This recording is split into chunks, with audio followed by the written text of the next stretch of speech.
Hello বন্ধুরা, তোমাদের সকলকে basic maths with Suman YouTube চ্যানেলে স্বাগত। তো আজকে ক্লাসে আমি তোমাদের এসএসসি জিডির 13ই ফেব্রুয়ারি 2025 থার্ড শিফটে আসা রিজনিং এর কোশ্চেন গুলো সলভ করাবো। তো চলো আজকের ক্লাসটা শুরু করি। কি বলছে, নিম্নলিখিত সিরিজের প্রশ্নবোধক চিহ্নকে প্রতিস্থাপন করতে পারে এমন বিকল্পগুলির মধ্যে চিত্রটি, মানে এই জিজ্ঞাসা চিহ্ন দিয়েছে, এখানে কি বসবে। দেখো আমি কি করি, এক একটা করে অবস্থান দেখে দেখো। এ প্রথমে কোথায় ছিল? বাদিকের একদম উপরে ছিল এ, এখানে ছিল। তারপরে কোথায় আসলো? একটুখানি নিচে নেমে এইখানে আসলো। তারপরে কোথায়? আরেকটু নিচে নামলো, এখান থেকে বাদিকের নিচে আসলো। তারপরে অর্ধেকটা এখানে গিয়ে দেখো এখানে এসছে। তারপরে তাহলে কোথায় যাবে? এখান থেকে এইখানে আসবে, মানে ডান দিকের নিচেই আসবে, মানে এইখানটাতে আসবে। তাহলে দেখো এইখানে এ কতগুলো অপশনে আছে দেখো, প্রথম অপশনে নেই, দ্বিতীয় অপশনেও নেই, তৃতীয় অপশনটাতে দেখো এইখানে আছে, চতুর্থ অপশনেই নেই। তার মানে আমার তৃতীয় অপশনটাই কারেক্ট হবে। আচ্ছা, এর সাথে আমি অন্য আরেকটার অবস্থানও দেখি। দেখো ইর অবস্থানটা দেখি। ই প্রথমে এখানে ছিল, তারপরে কি দেখো অর্ধেকটা এখানে এসে এইখানে এসছে। তারপরে কি এখান থেকে এইদিকে এসে এখানে এসছে। তারপরে কি এখান থেকে নিচে নেমে এইখানে এসছে। তারপরে কি এখান থেকে নিচে নেমে তাহলে এইখানটাতে আসবে বাদিকের নিচে। তার মানে এর অবস্থান দেখো এই 3 নম্বর অপশনে, দেখো এর অবস্থানও এখানে আছে, তার মানে এই সি নম্বর অপশনটাই কারেক্ট হবে। তারপরের প্রশ্ন কি বলছে দেখো, একটি পাশা, পাশা মানে লুডোর ছক্কা, এর মুখমণ্ডল মানে মুখে কি কি লেখা রয়েছে? জি, এস, এম, এ, আই এবং পি অক্ষর দ্বারা চিহ্নিত। এর মুখগুলো এখানে দুটি অবস্থান দেওয়া হয়েছে। মুখ আয়ের বিপরীত মুখটি কোনটি? দেখো দুটো অবস্থান দেওয়া রয়েছে, দুটো অবস্থানকে যদি খেয়াল করো, দুটো অবস্থানের মধ্যে দেখো এম কমন আছে। তো যখন দুটো অবস্থানের মধ্যে একটা জিনিস কমন থাকে, তখন কি করবো আমি? যেই জিনিসটা কমন আছে সেইখান থেকে হয় ঘড়ির কাঁটার দিকে বা ঘড়ির কাঁটায় বিপরীত দিকে যাবো। তা আমি ঘড়ির কাঁটার দিকে প্রথম অবস্থানে গেলাম, মানে দ্বিতীয় অবস্থানেও ঘড়ির কাঁটার দিকে যাব। তাহলে প্রথম অবস্থানে যদি ঘড়ির কাঁটার দিকে যাই, প্রথমে আগে এম কে লিখবো, তারপরে কাকে পাবো? এম এর পরে পি কে পাবো, লিখলাম পি কে। তারপরে পি এর পরে পাবো এ কে। আর দ্বিতীয় অবস্থানেও আমি এম যেখানে লিখেছি তার নিচেতেই এম কে লিখবো। তারপরে দেখো ঘড়ির কাঁটার দিকে গেলে এম এর পরে কাকে পাবো? এস কে পাবো, তাহলে পি এর তলায় লিখবো এস। তারপরে কাকে পাচ্ছি? জি কে, তার মানে তার তলায় লিখবো জি। আচ্ছা, এখানে যার যার তলায় যে যে এসছে, মানে পি এর তলায় দেখো এস এসছে, মানে পি এর উল্টো দিকে এস বসবে, এস এর উল্টো দিকে পি বসবে। এর তলায় জি এসছে, মানে এর উল্টো দিকে জি বসবে, জি এর উল্টো দিকে এস বসবে। আচ্ছা, তা এম এর উল্টো দিকে তো এম হতে পারে না, তাহলে এম এর উল্টো দিকে কি হবে? দেখো যে বাকি থাকছে সে হবে কে? বাকি থাকছে আর এখানে চারটে এম হয়ে গেল, তাহলে বাকি থাকছে দেখো আই। তার মানে এম এর উল্টো দিকে আই বসবে, আই এর উল্টো দিকে এম বসবে। আমাকে কি বার করতে বলেছে? মুখ আয়ের বিপরীত মুখটি কোনটি? তাহলে মুখ আয়ের বিপরীত মুখ কি হবে? এম হবে, অপশন সি হবে। তারপরে প্রশ্ন কি বলছে দেখো, এখানে ভেনচিত্র কোনটি হবে সেটি চিহ্নিত করতে বলছে। কি কি দিয়েছে দেখো, ট্রেন, বিমান আর স্কুটার। তা দেখো ট্রেন, বিমান আর স্কুটার তিনটের মধ্যে কি কোনো মিল আছে? তিনটের মধ্যে কোনো মিলই নেই। ট্রেন আলাদা, বিমান আলাদা, স্কুটার আলাদা, তাহলে তিনটেই আলাদা আলাদা হবে, মানে ট্রেন, বিমান আর স্কুটার এরকম তিনটে আলাদা আলাদা বসবে। দেখো যে সি নম্বর অপশনটা দেখো তিনটেই আলাদা আলাদা দিয়েছে, তার মানে এখানে সি নম্বর অপশনটা হবে। তারপরে প্রশ্ন কি বলছে দেখো, একটি নির্দিষ্ট কোড ল্যাঙ্গুয়েজে সিএএমএস কে লিখছে KI37 এবং MSEK কে 1238 দ্বারা কোড করা হয়, তাহলে কে এর কোড কি হবে? দেখো কি বলছে, CAMS এটাকে কি কোড করছে? 8137। আর কি ম্যাক, MACK এটাকে কি কোড করছে? 1238। আচ্ছা, এই লেটার গুলোকে যদি দেখো, তাহলে দেখো প্রথমের যেই ওয়ার্ডটা দিয়েছে তার আর পরের যে ওয়ার্ডটা দিয়েছে তাদের মধ্যে কোন কোন লেটার কমন? দেখো সি দেখো দুটোর মধ্যেই আছে, এ দেখো দুটোর মধ্যেই আছে, আর এম দুটোর মধ্যেই আছে। আর যে কোড গুলো দিয়েছে নাম্বারে, সেই নাম্বার গুলোর মধ্যে কি কি কমন? দুটোর মধ্যে দেখো 8 আছে, দুটোর মধ্যে দেখো 1 আছে, দুটোর মধ্যে দেখো 3 আছে। তার মানে কি? তার মানে এই যে উপরের যে লেটার গুলো কমন তাদের কোড হবে নিচের যে নাম্বার গুলো কমন আছে সেই নাম্বার গুলো। তাহলে কোন কোন লেটার কমন? দেখো সি, এ আর এম কমন, তাহলে তাদের কোড কি কি হবে? দেখো এই দুটোর মধ্যে কি কি নাম্বার কমন? 8, 1 আর 3, তার মানে এই তিনটের কোডই হবে 8, 1 আর 3। মানে সি এর কোড 8, 1, 3 এর মধ্যে কিছু, এর কোড 8, 1, 3 এর মধ্যে কিছু, এম এর কোড 8, 1, 3 এর মধ্যে কিছু একটা হবে। তাহলে পড়ে থাকছে কি? উপরে দেখো এস পড়ে থাকছে, আর নাম্বার কি পড়ে থাকছে? 7, তার মানে এস এর কোড হবে 7। আর দ্বিতীয়টার কি? কে পড়ে থাকছে আর নাম্বার পড়ে থাকছে 2, তার মানে কে এর কোড হবে 2। তাহলে এখানে কি চেয়েছে? কে এর কোড কি হবে? তাহলে কে এর কোড কত হবে? 2 হবে, মানে অপশন এ হবে। তারপরে প্রশ্ন কি বলছে দেখো, এখানে সিরিজটা কমপ্লিট করলে ওখানে কি বসবে? দেখো কি দিয়েছে, 109, 119, 130, 142, 155, মানে বাড়ছে। কত করে বাড়ছে? 109 থেকে 119 হলো, মানে কত বাড়লো? 10 বাড়লো। 119 থেকে 130 হলো, মানে কত বাড়লো? 11 বাড়লো। 130 থেকে 142 হলো, কত বাড়লো? 12 বাড়লো। 142 থেকে 155 কত বাড়লো? 13 বাড়লো। তাহলে দেখো 10 বাড়লো, 11 বাড়লো, 12 বাড়লো, 13 বাড়লো। তারপরে কত বাড়বে? যেগুলো বাড়ছে তাদের মধ্যে আবার এক এক করে বাড়ছে, মানে 13 পরে কত বাড়বে? 1 বাড়লে 14 বাড়বে। তাহলে এখানে কত হবে? 14 বাড়বে। তাহলে 155 থেকে আরো যদি 14 বাড়ে কত হয়? 155 যোগ 14 মানে 169। তার মানে আমার অ্যান্সার হবে 169 অপশনে। তারপরে বসলো কি বলছে দেখো, ইংরেজি বর্ণমালার ক্রম অনুসারে এখানে 4টি অক্ষর ক্লাস্টারের মধ্যে 3টে একই রকম কিন্তু একটি আলাদা, এদের মধ্যে কোনটা আলাদা? আচ্ছা দেখো, তো এখানে দেখো কি করে দিয়েছে দেখো, ফার্স্টেরটা দেখো ইউ, তারপরটা আই, তারপরটা ডাব্লিউ। তাহলে দেখো প্রথমে ইউ, ইউ দিয়েছে। আমি যদি প্রথম অপশনটা দেখি, ইউ কত নম্বরে আছে? ইউ আছে 21 নম্বরে। তারপরে লিখেছে আই, আই কত নম্বরে আছে? আই রয়েছে 9 নম্বরে। 21 থেকে 9 যাচ্ছে মানে কি? মানে 12 ঘর পেছাচ্ছে, মানে -12 হচ্ছে। পরের গুলোতেও দেখি, প্রথম লেটার ছিল এল, এল আছে 12 নম্বরে। তারপরে আছে জেড, যেটা আছে 26 নম্বরে, মানে 12 ঘর পেছালেই 26-এর যে জেড আবার উল্টো দিকে চলে আসে, মানে এক্ষেত্রেও 12 ঘর পেছাচ্ছে, -12। 3 নম্বর অপশনে কে আছে? কে, কে আছে কত নম্বরে দেখি, কে আছে 11 নম্বরে। তারপরে রয়েছে ওয়াই, ওয়াই আছে কত নম্বরে? 26 নম্বরে। তাহলে এই সরি, ওয়াই আছে 25 নম্বরে। তাহলে 11 ঘর যাবে, তারপরে আরো 1 ঘর যাবে, তারপরে ওয়াই কে পাবে, মানে এক্ষেত্রেও -12 হচ্ছে। আচ্ছা, ডি নম্বর অপশনে কি আছে দেখো, প্রথমে আছে এইচ, এইচ আছে 8 নম্বরে। তারপরে আছে ইউ, ইউ আছে কত নম্বরে? 21 নম্বরে। তাহলে প্রথমে আগে 8 ঘর যাবে, তারপরে আরো ক ঘর যেতে হবে? 1 2 3 4 5 6 ঘর। তাহলে 8 ঘর যাচ্ছে, আরো 6 ঘর পেছাতে হচ্ছে, মানে 8 আর 6 14 ঘর পেছাতে হচ্ছে, মানে -14 হচ্ছে। তা দেখো এই সবগুলোতে প্রথম 3টে অপশনে কি, প্রথম লেটার আর সেকেন্ড লেটারের মধ্যে যেতে গেলে 12 ঘর করে পেছাতে হচ্ছে, মানে -12 হচ্ছে, কিন্তু লাস্টের অপশনে দেখো -14 হচ্ছে। তার মানে কোনটা আলাদা? এই অপশন ডিটাই আলাদা। তারপরের প্রশ্ন কি বলছে দেখো, ZBUP একটি ইংরেজি বর্ণমালার ক্রম অনুসারে WZSO এর সাথে সম্পর্কিত। একইভাবে VSEX SQ CW এর সাথে সম্পর্কিত। তাহলে GMTC কার সাথে সম্পর্কিত হবে? আচ্ছা কি দিয়েছে দেখো, ZBUP এটা কার সাথে সম্পর্কিত? WZSO। আর একটা কি VSEX, VSEX এটা কার সাথে সম্পর্কিত? SQCW এর সাথে। আমাকে বের করতে হবে কি GMTC কার সাথে সম্পর্কিত হবে? GMTC। আচ্ছা, প্রথমে যেটা ছিল জেড কে লিখেছে ডাব্লিউ, জেড কত নম্বরে আছে? 26 নম্বরে। ডাব্লিউ কত নম্বরে আছে? 23 নম্বরে, মানে 3 ঘর পিছিয়েছে, মানে -3 করেছে। দ্বিতীয়টাতেও দেখে নি, ভি কে লিখেছে এস, ভি কত নম্বরে ছিল? 22 নম্বরে, এস আছে 19 নম্বরে, মানে এক্ষেত্রেও 3 ঘর পিছিয়েছে, -3 করেছে। তাহলে জি কে কি লিখবে? জি আমার যেটা বের করতে দিয়েছে জিএমটিসি, জি কে কি লিখবে? 3 ঘর পেছাবে, মানে জেড থেকে -3 করলে কি হয়? 3 ঘর পিছিয়ে গেলে যে আছে 7 নম্বরে, 3 ঘর পিছিয়ে এলে 4 নম্বরে যে আছে সে হবে, মানে টি হবে। তার মানে আমার যে অ্যান্সারটা হবে তার প্রথম লেটারটা কি পেলাম? ডি পেলাম। তা দেখো একটা অপশনেই খালি প্রথম লেটার ডি আছে, তার মানে অপশন এই হবে, বাকি আর করে দেখার দরকার নেই, তোমরা করো বাড়িতে। তারপরে প্রশ্ন কি বলছে দেখো, CRADLES ক্র্যাডেলস শব্দের প্রতিটি অক্ষর ইংরেজি বর্ণানুক্রমিক ক্রমে সাজানো হলে কতগুলি অক্ষরের অবস্থান অপরিবর্তিত থাকবে? তাহলে ক্র্যাডেলস কে আগে লিখি, CRADLES। কি বলেছে? এগুলোকে ইংরেজি বর্ণমালার ক্রম অনুসারে সাজাতে হবে, মানে ইংরেজি বর্ণমালায় যে আগে আছে এই লেটার গুলোর মধ্যে তাকে আগে লিখবো, ইংরেজি বর্ণমালায় এই লেটার গুলোর মধ্যে যে পরে আছে তাকে পরে লিখবো। তাহলে এখানে যে লেটার গুলো আছে তাদের মধ্যে ইংরেজি বর্ণমালায় সবার ফার্স্টে কে পড়ে?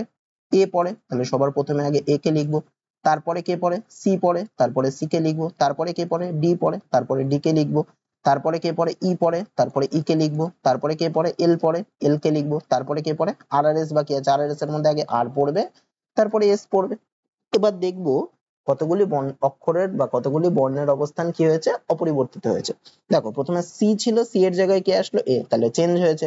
আর এর জায়গায় আসলো সি, এটাও চেঞ্জ হয়েছে। এর জায়গায় আসলো ডি, এটাও চেঞ্জ হয়েছে। ডি এর জায়গায় আসলো ই, এটাও চেঞ্জ হয়েছে। এল এর জায়গায় দেখো এলই আছে, তার মানে এইটা কিন্তু চেঞ্জ হয়নি, এটা অপরিবর্তিত আছে। তারপরে দেখি ই এর জায়গায় আর এসছে, এটাও চেঞ্জ হয়েছে। এস এর জায়গায় এস এসছে, এস এর জায়গায় এসি রয়েছে, তার মানে এটাও কিন্তু চেঞ্জ হয়নি, এটাও অপরিবর্তিত রয়েছে। তাহলে কতগুলি অক্ষরের অবস্থান অপরিবর্তিত থাকবে? তাহলে দুটি অক্ষরের অবস্থান অপরিবর্তিত থাকবে। এই যে একটা এল এর জায়গায় এলই আছে, এস এর জায়গায় এসি আছে, তার মানে অ্যান্সার হবে অপশন এ, দুটো বর্ণের অবস্থান অপরিবর্তিত আছে। তারপরের প্রশ্ন কি বলছে দেখো, এখানে গুণ এবং মাইনাস যদি পরস্পর পরিবর্তন করে এবং প্লাস এবং ভাগকে পরস্পর পরিবর্তন করা হলে কি হবে? তা দেখো গুণ আর মাইনাস এদেরকে পরস্পর পরিবর্তন মানে ইন্টারচেঞ্জ করা হচ্ছে, মানে গুণের জায়গায় মাইনাস, মাইনাসের জায়গায় গুণ, আর প্লাসের জায়গায় ভাগ, ভাগের জায়গায় প্লাস। তা করি, তাহলে প্রথমে কি ছিল আমার 88, তারপরে ছিল ভাগ, ভাগের জায়গায় কি হবে? প্লাস হবে, তাহলে +7, তারপরে গুণ, গুণের জায়গায় মাইনাস হবে, -7, তারপরে মাইনাস, মাইনাসের জায়গায় গুণ হবে, গুণ 21, তারপরে প্লাস, প্লাসের জায়গায় কি হবে? ভাগ 3 হবে। তাহলে 88 আর 7 যদি আমি যোগ করে নিই হয় 95, এখানে মাইনাস। আচ্ছা আগে এইগুলোর মধ্যে আগে ভাগের কাজটা করতে হতো, তাহলে 21 ভাগ 3 করলে হয় 7, আর 4 গুণ 7, 4 গুণ 7 করলে এখানে হচ্ছে 7, আর 4 গুণ 7 করলে হয় 28, তাহলে 95 থেকে 28 বাদ দিলে হয় 67, তার মানে আমার অপশন এ হবে। তারপরে প্রশ্ন কি বলছে দেখো, a paper is folded and cut as shown below, মানে একটা পেপারকে ফোল্ড করা হয়েছে এবং কাটা হয়েছে। How will it appear when unfolded, মানে এটাকে আনফোল্ড করলে এটা কিরকম টাইপের দেখাবে। তাহলে দেখো ফোল্ড প্রথমে করেছিল এরকম, তারপরে করেছিল এরকম। তা আমি যখন ফোল্ডটাকে খুলবো, কি করে খুলবো, ঠিক তার উল্টো দিকে আমার ফোল্ডটা খুলতে হবে। তাহলে লাস্টের ফোল্ডটা হয়েছিল এই দিকে, তাহলে আমি যখন প্রথমে খুলবো তাহলে আমার ফোল্ডটা খুলবে হচ্ছে এই দিকে, তার মানে ডান দিকে পাবো। তাহলে বাদিকে যদি এইটা পাই তাহলে আমার ডান দিকে কিরকম টাইপের পাবো, ডান দিকে ঠিক তার উল্টোটা, মানে এরকম একটা পাবো আর এরকম একটা পাবো। তা দেখি, আচ্ছা তারপরে আবার উপরের দিকে ফোল্ড করেছিল, তাহলে আমি ফোল্ড খোলার সময় নিচের দিকে খুলবো, তাহলে নিচের দিকে খুললে কি হবে, এই যেগুলো পেয়েছি তার ঠিক উল্টোটা একটা নিচের দিকেও পাবো। তাহলে নিচের দিকে কিরকম টাইপের হবে, নিচের দিকে তাহলে এই দিকে ত্রিভুজ দুটো এরকম টাইপের হয়ে যাবে। আচ্ছা, আর এইটা তাহলে কি হয়ে যাবে, এইটা তাহলে এরকম টাইপের হবে একটা, আর এইটা হয়ে যাবে এরকম টাইপের একটা হয়ে যাবে। আচ্ছা তাহলে কোন অপশনে দেখো এরকম টাইপের আছে, দেখো প্রথম অপশনটাতে তো নেই, এরকম হবে না, ডি নম্বর অপশনটাও হবে না। এবার দেখো বি আর সি এর মধ্যে সি নম্বর অপশনটাতে দেখো এইটার অবস্থান দেখো একই দিকে করেছে, কিন্তু এটা উপর নিচে যখন থাকবে তখন এর দিকটা চেঞ্জ হয়ে যাবে, সেটা চেঞ্জ করেনি। আর এটারও তাই, তার মানে সি নম্বর অপশন হবে না। এবার ডি নম্বর অপশনটা দেখো, এই যে এটার অবস্থান নিচের অবস্থান চেঞ্জ আছে, এটার অবস্থান উল্টো আছে, এটার অবস্থান উল্টো আছে, এটার অবস্থান উল্টো আছে, মানে আমি যেরকম এঁকেছি দেখো সেরকমই দিয়েছে, তার মানে অপশন বি হবে। তারপরে প্রশ্ন কি বলছে দেখো, একটি নির্দিষ্ট কোড ল্যাঙ্গুয়েজে এখানে কিছু দিয়ে দিয়েছে, E plus M, E dollar M, E at the rate M, E star M, মানে এগুলো আমাকে বের করতে বলেছে T at the rate V. আচ্ছা সবার প্রথমে বলেছে T at the rate V, তাহলে আমি এট দ্য রেটের সম্পর্কটা আগে দেখি। E at the rate M মানে কি, এটা হলো ই হলো এম এর ভাই, তার মানে কি, তার মানে প্রথম জন হচ্ছে দ্বিতীয় জনের ভাই। তাহলে টি এট দ্য রেট ভি মানে কি হবে, টি হবে ভি এর ভাই, তাহলে টি হচ্ছে ভি এর ভাই। কিরকম করে লিখবো, আমি টি লিখলাম ড্যাশ দিয়ে ভি লিখলাম, টি ভি এর ভাই। তো ভি এর যেহেতু ভাই হচ্ছে টি, তার মানে টি একজন ছেলে, লিখে দিলাম এখানে ছেলে বলে বোঝার সুবিধার জন্য। তারপরে কি ছিল, ভি স্টার আই, এখানে স্টার মানে কি, ই স্টার এম মানে ই হলো এম এর পিতা, মানে প্রথম জন হচ্ছে দ্বিতীয় জনের পিতা, তাহলে ভি স্টার আই মানে কি হবে, ভি হবে আই এর পিতা, তাহলে ভি হচ্ছে আই এর পিতা, মানে আই এর বাবা হচ্ছে ভি, তার মানে ভি এর ছেলে বা মেয়ে হচ্ছে আই। আর যেহেতু আই এর বাবা ভি, তার মানে ভি কি, ভি একজন ছেলে হবে। আচ্ছা তারপরে কি, I at the rate O, at the rate মানে কি, এট দ্য রেট মানে কি ছিল, E at the rate M মানে ই হলো এম এর ভাই, মানে প্রথম জন দ্বিতীয় জনের ভাই, তাহলে আই এট দ্য রেট ও মানে কি হবে, আই হবে ও এর ভাই, তাহলে আই আবার কে, ও এর ভাই, তাহলে আই হচ্ছে ও এর ভাই, মানে আই হচ্ছে একজন ছেলে। আচ্ছা আমাকে কি বের করতে বলেছে, টি কিভাবে ও এর সাথে সম্পর্কিত, তাহলে টি কিভাবে ও এর সাথে সম্পর্কিত, তাহলে দেখো আই আর ও ভাই ভাই মানে কি, ও এর বাবাও হবে ভি, যেহেতু ওরা ভাই তাহলে ও এর বাবাও হবে ভি, বা ভি এর ছেলে বা মেয়ে হবে ও। তাহলে টি এর সাথে ও কিভাবে সম্পর্কিত, দেখো ও এর বাবা হচ্ছে ভি, তার ভাই হচ্ছে টি, তার মানে ও এর বাবার ভাই হবে টি, তাহলে টি কিভাবে ওর সাথে সম্পর্কিত, ও এর বাবার ভাই হবে টি, মানে অপশন বি হবে। তারপরে প্রশ্ন কি বলছে দেখো, এখানে একটা লেটার ক্লাস্টার এরকম দিয়েছে, ড্যাশ ড্যাশ করে দিয়েছে, তা ড্যাশে কি কি বসবে। আচ্ছা এগুলো আমি দেখবো আগে রিপিট হচ্ছে নাকি, লেটার গুলো কি রিপিট হচ্ছে না, লেটার গুলো রিপিট হচ্ছে না। লেটার গুলো যখন রিপিট হচ্ছে না, আমি এবার গুনবো কতগুলো লেটার এখানে দিয়েছে ড্যাশকে নিয়ে, তাহলে কতগুলো আছে দেখো, এরকম গোনো দেখো, টোটাল আছে 20টা, তা 20টা থাকছে মানে আমি চারটে চারটে করে ক্লাস্টারে ভেঙে নিই। হ্যাঁ তাহলে দেখো একটা দুটো তিনটে চারটে, মানে এখানে একটা ভাঙবো, তারপরে এখানে একটা ভাঙবো, চারটে করে ভাঙলে এখানে একটা ভাঙবো, এখানে একটা ভাঙবো, আর ওখানে একটা ভাঙবো। এবার আমি যদি, প্রথমে তো গ্যাপ দিয়েছে, আমি যদি লাস্টের লেটারটা দেখি, প্রথমটা লাস্টের লেটার আছে আই, তারপরে আছে এম, তাহলে কি ছিল, আই ছিল 9 নম্বরে, তারপরে দিয়েছে এম, এম মানে 13 নম্বরে, মানে 4 ঘর এগিয়েছে। এম এর পরে দেখো এইটার লাস্টের লেটার আছে কিউ, তাহলে এম আছে 13 নম্বরে, কিউ আছে 17 নম্বরে, এক্ষেত্রেও 4 ঘর এগিয়েছে, তাহলে তারপরে কি হবে, কিউ এর পরে আরো 4 ঘর এগোবে, মানে কি হবে, 21 নম্বরে যে আছে সে হবে, মানে এখানে হবে ইউ, তাহলে ইউ এর পরে কি হবে, আরো 4 ঘর এগোবে, মানে 21 থেকে 4 ঘর এগোলে 25 নম্বরে যে আছে সে হবে, মানে আমার অ্যান্সার হবে এখানে হবে ড্যাশে হবে ওয়াই। আচ্ছা এবার থার্ড লেটারটা দেখি, প্রত্যেকটা এরকম ক্লাস্টারের প্রথমটা থার্ড লেটার আছে ডি, তারপরেরটা থার্ড লেটার আছে এইচ, তাহলে ডি থেকে এইচ, ডি আছে 4 নম্বরে, এইচ আছে 8 নম্বরে, মানে এক্ষেত্রেও দেখো 4 ঘরে গিয়েছে, মানে +4 হচ্ছে, তাহলে এইচ এর পরেও কি হবে +4 হবে, তাহলে এইচ আছে 8 নম্বরে +4 হলে কি হবে 12 নম্বরে যে আছে সে হবে মানে এল হবে। এল এর পরে দেখো 4 ঘরে গেলে কি হবে 12 থেকে 16 আসবে মানে পি হবে, এখানে দেখো পি আছে। 16 থেকে তারপরে 4 ঘরে গেলে 20 হবে মানে টি হবে, এখানেও টি আছে। তাহলে দেখো আমার যে অ্যান্সারটা হবে তার লাস্টের 3টে ডিজিট কি এল ইউ আর ওয়াই, আর আগের দুটো বাকি আছে।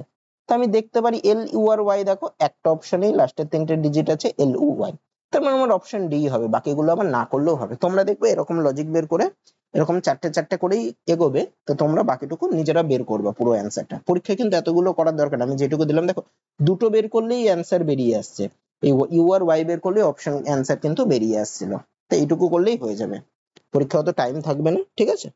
তারপরে প্রশ্ন কি বলছে দেখো, select the option in which the given figure is embedded. এই যে ফিগারটা দিয়েছে এরকম টাইপের ছবিটা, এর নিচের চারটে ছবির মধ্যে কার মধ্যে এটা লুকিয়ে আছে। দেখো প্রথমটার মধ্যে তো নেই, দ্বিতীয়টার মধ্যেও নেই, তৃতীয়টার মধ্যে নেই, চতুর্থটার মধ্যে দেখো এই যে এইটুকু খেয়াল কর, আহা এইটুকু খেয়াল করে দেখো এর মধ্যেই এই অংশটা রয়েছে, তার মানে আমার অ্যান্সার হবে অপশন ডি।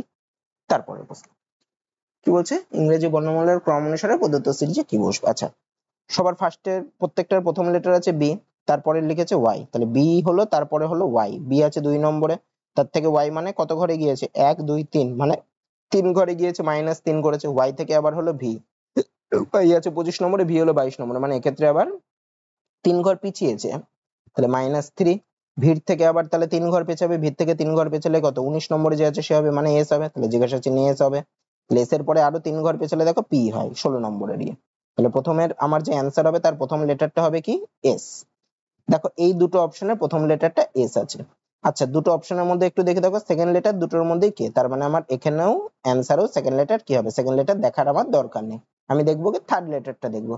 প্রথম এর থার্ড লেটার ছিল ডি মানে 4 নম্বরে আছে, তারপরে ডি এর পরে দেখো তারপরেরটা থার্ড লেটার আছে এ মানে 4 থেকে 1 মানে 3 ঘরে গিয়েছে, মানে এক্ষেত্রেও দেখো -3 হয়েছে, তাহলে এর থেকে আবার এক্স হয়েছে, এর থেকে এক্স মানে এক্ষেত্রে দেখো 2 ঘর, এর থেকে এক্স ও এর থেকে এক্স মানে এক্ষেত্রেও 3 ঘরে গিয়েছে দেখো, তার মানে -3 হয়েছে, তাহলে এক্স এর পরে কি হবে এক্ষেত্রেও 3 ঘরে এগোবে, এক্স এর থেকে 3 ঘরে গেলো মানে ইউ হবে, তার মানে আমার অ্যান্সার হবে এস কে ইউ। দেখো অপশন বি তে আছে এস কে ইউ, তার মানে আমার অ্যান্সার হবে অপশন বি। তারপরে প্রশ্ন কি বলছে দেখো, এখানে সিরিজ দিয়েছে, কি কি দিয়েছে দেখো 823 822 820 817 813, দেখো কমছে, কত কত কমছে, 823 থেকে 822 কমলো মানে 1 কমলো -1 হলো, 822 থেকে 820 মানে 2 কমলো -2 হলো, 820 থেকে 817 মানে 3 কমলো -3 হলো, 817 থেকে 813 মানে 4 কমলো -4 হলো, তাহলে দেখো -1 হলো -2 হলো -3 হলো -4 হলো, তারপরে কত কমবে -5 হবে, দেখেই বোঝা যাচ্ছে, তাহলে -5 করলে কত 813 থেকে 5 কমবে মানে 808 হবে, তার মানে আমার অপশন সি হবে। তারপরে প্রশ্ন কি বলছে দেখো, এখানে একটা বিবৃতি আর উপসংহার দিয়েছে, এটা ভেন চিত্রের মাধ্যমে আমরা সমাধান করব। কি বলছে, কিছু কাঠ হলো চেয়ার, তাহলে কিছু কাঠ হচ্ছে চেয়ার, তা এইটা যদি কাঠ হয় এটা চেয়ার, কিছু কাঠ চেয়ার মানে কিছুটা এর মধ্যে ঢুকে থাকবে, সব চেয়ারই টেবিল, আবার সবকটা চেয়ারই কার মধ্যে থাকবে টেবিলের মধ্যে থাকবে, তার মানে এই বড় যেটা আঁকলাম সেটা হচ্ছে টেবিল, যার সবকটা চেয়ারই টেবিলের মধ্যে ঢুকে রয়েছে। আবার কি বলছে, কোনো টেবিলই বিছানা নয়, মানে বিছানাকে আঁকবো যার সাথে টেবিলের কোনো টাচ হবে না, মানে আলাদা করে আঁকলাম বিছানা। উপসংহার কি দিয়েছে, কিছু কাঠ হলো টেবিল, দেখো কিছু কাঠ তো টেবিলের মধ্যে ঢুকে রয়েছে, যেহেতু কিছু কাঠ চেয়ার তাহলে কিছু কাঠ টেবিলের মধ্যে ঢুকে রয়েছে, তার মানে আমার ছবিতেও দেখতে পাচ্ছে, তার মানে আমার 1 নম্বর উপসংহার ঠিক আছে। 2 নম্বরটা কি বলছে, সব চেয়ারই বিছানা, সব চেয়ারে কি বিছানা হচ্ছে, কোনো চেয়ারে বিছানা হবে না, তার মানে এটা ভুল দিয়েছে, তার মানে আমার কোনটা ঠিক দিয়েছে, খালি 1 নম্বরেরটা ঠিক, মানে কেবল উপসংহার 1 অনুসরণ করে, অপশন ডি। তারপরে প্রশ্ন কি বলছে দেখো, একটি কোড ল্যাঙ্গুয়েজে ডিএমএস কে লিখছে 2703, এমএস কে লিখছে এত, তাহলে কে এর কোড কি হবে, কি লিখছে লিখে নি, ডিএএমএস এটাকে কি লিখছে, এখানে লিখি 7803, আর কি এমএএসকে এটাকে কি লিখছে 0386। তাহলে দেখো আমি আগে লেটার গুলো এর মধ্যে কি কি কমন আছে দেখি, দুটো লেটারের মধ্যে দেখো দুদিকেই এম কমন আছে, এ দেখো দুটোর মধ্যে কমন আছে, আর এস কমন আছে, আর নাম্বারের মধ্যে কি কি কমন আছে দেখো 3 দেখো দুটোর মধ্যে কমন আছে, একটু আগে এরকম টাইপের একটা করিয়েছি, 8 দেখো দুটোর মধ্যে কমন আছে, 0 দেখো দুটোর মধ্যে কমন আছে, তার মানে এই যে লেটার গুলো কমন মানে এ এম আর এস, এই তিনটে লেটারেরই কি হবে কোড কি কি হবে, এই যে যে নাম্বার গুলো কমন আছে সেগুলো মানে 8 0 আর 3 এদের মধ্যে কিছু একটা হবে, তাহলে পড়ে থাকছে কি, প্রথমটা দেখো ডি পড়ে থাকছে আর নাম্বার পড়ে থাকছে 7, তার মানে ডি এর কোড হবে 7, আর দ্বিতীয়টা দেখো কে পড়ে থাকছে আর নাম্বার পড়ে থাকছে 6, মানে কে এর কোড হবে 6। আমাকে কি চেয়েছে, কে এর কোড কি হবে, কে এর কোড হবে 6 হবে, অপশন ডি। তারপরে প্রশ্ন কি বলছে দেখো, ইংরেজি বর্ণমালার ক্রম অনুসারে কে আই জি এফ কে লিখছে এইচ এফ সি ডি, কিভাবে এ ওয়াই ভি ডাব্লিউ লিখছে H x V S T, তাহলে সি এক্স ওয়াই এর সাথে কোনটি সম্পর্কিত হবে। আচ্ছা, K I F G, K I F G এটাকে কি লিখছে এইচ এফ সি ডি, আর কি এ ওয়াই ভি ডাব্লিউ এটাকে কি লিখছে এক্স ভি এস টি। আচ্ছা, প্রথমেরটাকে যদি দেখি, কে কে লিখছে এফ, প্রথম লেটার, কে কত নম্বরে আছে 11 নম্বরে, কে কে লিখছে এইচ, এইচ কত নম্বরে আছে 8 নম্বরে, মানে 3 ঘর পেছাচ্ছে, মানে -3। দ্বিতীয়টাতে কি লিখছে, এ কে লিখছে এক্স, এ কত নম্বরে আছে 1 নম্বরে, এক্স মানে এক্ষেত্রেও দেখো 3 ঘর পিছিয়েছে, মানে -3 করেছে। তার মানে আমাকে বের করতে হবে সি এ এক্স ওয়াই, তাহলে সি কেও কি করবে 3 ঘর পেছাবে, মানে -3। সি থেকে -3 করলে দেখো কে আসে, জেড আসে, তার মানে আমার প্রথম অ্যান্সারের প্রথম লেটারটা হবে জেড। আচ্ছা, 4টা অপশনের প্রথম লেটার দেখো জেড আছে, তাই এই দেখে কিছু হবে না। তারপরের লেটার দেখি এবার, এইটার পরের লেটার দেখো, আই কে লিখেছে এফ, আই কত নম্বরে ছিল 9 নম্বরে, তাকে লিখেছে এফ, মানে 3 ঘরে গিয়েছে, এই 3 ঘর পিছিয়েছে, -3 করেছে। ওয়াই কে লিখেছে ভি, এক্ষেত্রেও দেখো 3 ঘর পিছিয়েছে, -3। তাহলে এ কে কি লিখবে, 3 ঘর পেছাবে, একে 3 ঘর পেছালে কি হয়, এক্স হয়। তার মানে জেড এর পরে কি হবে, এর থেকে -3 করলে জেড এর পরে হবে এক্স হবে। ও সরি, এক্স, এটা পরিষ্কার করে লিখে, হ্যাঁ, সি এ এক্স ওয়াই ছিল, তার মানে আমার প্রথমে জেড হলো, তারপরে এক্স হলো। তারপরে দেখো 3 নম্বরে কি ছিল লেটারটা, জেড এর পরে এক্স, দেখো দুটো অপশন আছে, অপশন বি আর অপশন সি, তাই এই দুটোর মধ্যে একটা হবে। তারপরে দেখো এফ কে লিখেছে সি, এক্ষেত্রেও দেখো 3 ঘর পিছিয়েছে -3, আর ভি কে লিখেছে এস, এক্ষেত্রেও দেখো 3 ঘর পিছিয়েছে -3, তাহলে মানে অ্যান্সারও কি হবে 3 ঘর পেছাবে। তাহলে এক্স কে কি লিখবে, এক্স এর থেকে 3 ঘর পেছাবে, তার মানে কি হবে ইউ হবে, তার মানে জেড এক্স এর পরে কি আসবে, ইউ আসবে। তাই সি নম্বর অপশনে দেখো জেড এক্স এর পরে ইউ আছে, জেড এক্স ইউ তারপরে ভি আছে, তার মানে আমার এই সি নম্বর অপশনটাই কারেক্ট হবে। তারপরের প্রশ্ন কি বলছে দেখো, GH I J M N এবং ও একটি বৃত্তাকার টেবিলের চারপাশে কেন্দ্রের দিকে মুখ করে বসে আছে। তাহলে কতজন আছে, 1 2 3 4 5 6 7 জন, তার মানে একটা বৃত্ত আঁকি, টেবিল যেটাকে টেবিল বোঝাচ্ছে, কেন্দ্রের দিকে মুখ করে 7 জন বসে, মানে এরকম 7টা দাগ টেন, একটা দুটো তিনটে চারটে পাঁচটা ছটা সাতটা, কেন্দ্রের দিকে মুখ মানে এই দিকে মুখ করে বসে আছে। তাহলে ডান দিক বাম দিক আমাকে বুঝে করতে হবে। কি বলেছে, এন আই এর বাম দিকে তৃতীয় স্থানে বসে আছে, আই এর বাম দিকে তৃতীয় স্থানে এন বসেছে, আই কে আগে এখানে বসাই, তাহলে আই এর বাম দিক মানে কোন দিক হবে, এদিকে। তৃতীয় অবস্থানে এম মানে প্রথম দ্বিতীয়, এটা হচ্ছে তৃতীয়, তার মানে এখানে এম বসে আছে, ও সরি সরি সরি, এম না এন, প্রথমে ভুল হচ্ছে, এন বসে আছে। তারপরে কি বলছে, এম এর বাম দিক থেকে গণনা করলে আই এবং এম এর মধ্যে কেবল একজন ব্যক্তি বসে, এম এর বাম দিক থেকে গণনা করলে আই এবং এম, আই এবং এম, তাহলে এম দেখো এখানে বসবে, তবেই এম এর বাম দিক থেকে গুনলে দেখো আই আর এম এর মাঝখানে একজন বসছে, তাহলে এখানে বসবে। তারপরে কি, ও এর ডান দিক থেকে গণনা করলে জে এবং ও এর মধ্যে কেবল দুজন ব্যক্তি বসে, আচ্ছা এটা আমি পরে দেখছি। এইচ হলো জে এর নিকটতম প্রতিবেশী, তো নিকটতম প্রতিবেশী মানে হচ্ছে এইচ আর জে পাশাপাশি বসবে, তাহলে দেখো এইচ আর জে পাশাপাশি বসতে হবে, মানে এদের দুজনকে এই দুটোর মধ্যে বসতে হবে, এইচ আর জে কে। আচ্ছা, তাহলে এই দুটোর মধ্যে ও বসতে পারে না, তাহলে ও হয় এখানে বসবে নতুবা এখানে বসবে। এবার ও সম্পর্কে কি বলেছিল, ও এর ডান দিক থেকে গণনা করলে জে এবং ও এর মধ্যে কেবল দুজন, তাহলে ও যদি এখানে বসে, এর ডান দিক থেকে গণনা করলে দেখো ও আর জে এর মধ্যে দুজনকে আমি বসাতে পারবো না, তাহলে ও এখানে এসে বসবে না। তাহলে ও কোথায় বসবে, ও এখানে বসবে, তাহলে ও এর ডান দিক থেকে গণনা করলে ও আর জে এর মধ্যে দুজন, মানে ডান দিক মানে এই দিক থেকে গণনা করবো ও আর জে এর মধ্যে দুজন, তাহলে একজন দুজন, তার মানে যে কোথায় বসবে, জে কে তাহলে এখানে বসতে হবে। আরেকজন কে ছিল, জে এর সাথে কে বসেছিল, এইচ হলো জে এর প্রতিবেশী, তার মানে এইচ কোথায় বসবে, এই জে এর পাশে বসবে। আর বাকি থাকলো কে, বাকি থাকছে হচ্ছে জি, বাকি থাকছে, তার মানে জি এই অবস্থানে বসবে, তাহলে সবার অবস্থান পেয়ে গেলাম।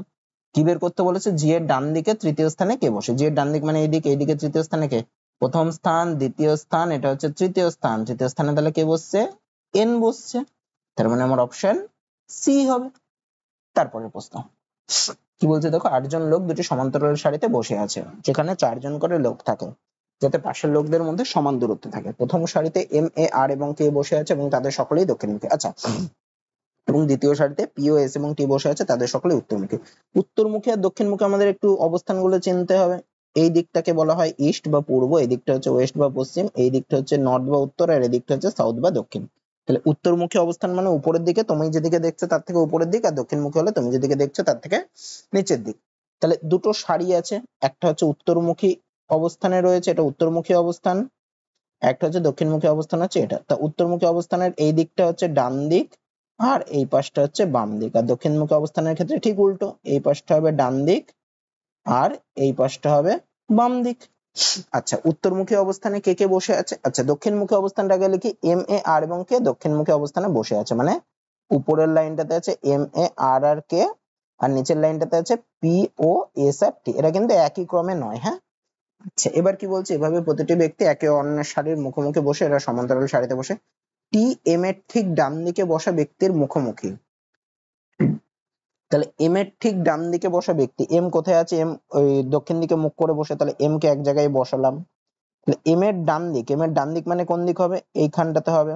তাহলে তার উল্টো দিকে বসেছে টি, এটাই বলেছিল টি এম এর ঠিক ডান দিকে বসা ব্যক্তির মুখোমুখি। তাহলে টি কোথায় বসবে? টি বসবে তাহলে এখানে বসবে টি। আচ্ছা, তারপরে কি বলেছে? টি এবং পি এর মধ্যে কেবল একজন ব্যক্তি বসে। আচ্ছা, এটা পরে দেখছি। ও এবং পি এর মধ্যে কেবল দুইজন ব্যক্তি বসে। দেখো, ও আর পি এর মধ্যে দুইজন ব্যক্তি বসে মানে, তার মানে পি আর ও নিশ্চয়ই দুটো প্রান্তে বসে থাকবে। তাহলে ও আর পি এর মধ্যে দুজন ব্যক্তি বসে মানে ও আর পি নিশ্চয়ই দুটো প্রান্তে বসবে। তার মানে আরেকজন যে থাকবে সে ও আর পির মাঝে থাকবে। তাহলে টি তো এখানে প্রান্তে বসতে পারে না, তার মানে টি এর এদিকে একজন আছে আর এর এইদিকে একজন থাকে। তাহলে ও আর পি, আর কি বলেছে দেখো, পি কে এর বাম দিকে দ্বিতীয় স্থানে বসা ব্যক্তির আচ্ছা, এটা পরে দেখছি। এবার আরেকটু দেখি, টি এবং পি এর মধ্যে কেবল একজন ব্যক্তি বসে, টি এবং পি এর মধ্যে, তাহলে পি তাহলে এখানে বসবে। আচ্ছা, ও এবং পি এর মধ্যে দুজন, তার মানে ও কোথায় বসবে? ও তাহলে এখানে বসবে, তবেই সম্ভব এটা। আর কে বাকি থাকছে? পি ও এস টি, তার মানে এস এখানে বসবে। এইবার কি ছিল দেখো, পি কে এর বাম দিকে দ্বিতীয় স্থানে বসা ব্যক্তির মুখোমুখি, কে পি কার মুখোমুখি? কে এর বাম দিকে দ্বিতীয় স্থানে, তার মানে কে বসবে এখানে, তবেই তার বাম দিকে দ্বিতীয় স্থানে এই অবস্থানটা হচ্ছে। আচ্ছা, আর একটা কি বলেছে, আর এর ডান দিকে কোন স্থানে বসে, আর বসে এর ডান দিকে, তাহলে একে এখানে বসতে হবে, তবেই এর ডান দিকে আর মানে আর তাহলে এখানে বসতে পারবে। তবেই দেখো সবার অবস্থান বসানো হয়ে গেল। এবার কি বলছে, নিম্নলিখিত বিকল্পগুলির মধ্যে কোনটি সারির চূড়ান্ত প্রান্তে বসে উভয় ব্যক্তির প্রতিনিধিত্ব করে, মানে দুটি সারিরই বা প্রান্তে বসেছে আর কি। আর আর এস, হ্যাঁ আর প্রান্তে বসেছে, কিন্তু এস কি প্রান্তে বসেছে? এস প্রান্তে বসেনি, তাহলে এটা হবে না। এ আর ও, এ দেখো প্রান্তে বসেছে, ও দেখো প্রান্তে বসেছে, মানে এইটা হবে। কে আর পি, কে দেখো প্রান্তে বসেনি, পি প্রান্তে বসেছে, কিন্তু এটা হবে না যেহেতু কে বসেনি। পি আর কে, কে তো প্রান্তে বসেনি, একটু আগেই বললাম, কিন্তু পি বসেছে। আচ্ছা, কে আর পি, পি আর কে এরকম দিয়েছিল, একই তো হয়ে গেল। আচ্ছা, তাহলে এ আর ও যে অপশনটা মানে অপশন বি, সেই অ্যান্সারটা হবে। তো আজকে ক্লাসটা এত দূরই থাকছে। তো আশা করি তোমাদের ক্লাসটা ভালো লেগেছে। যদি ভিডিওটা ভালো লেগে থাকে ভিডিওটাতে একটা লাইক করে দিও, আর এই চ্যানেলে নতুন হলে এই ধরনের ভিডিও পেতে গেলে চ্যানেলটাকে সাবস্ক্রাইব করে দিও। আজকে এত দূরই থাকছে, দেখা হচ্ছে পরের ভিডিওতে।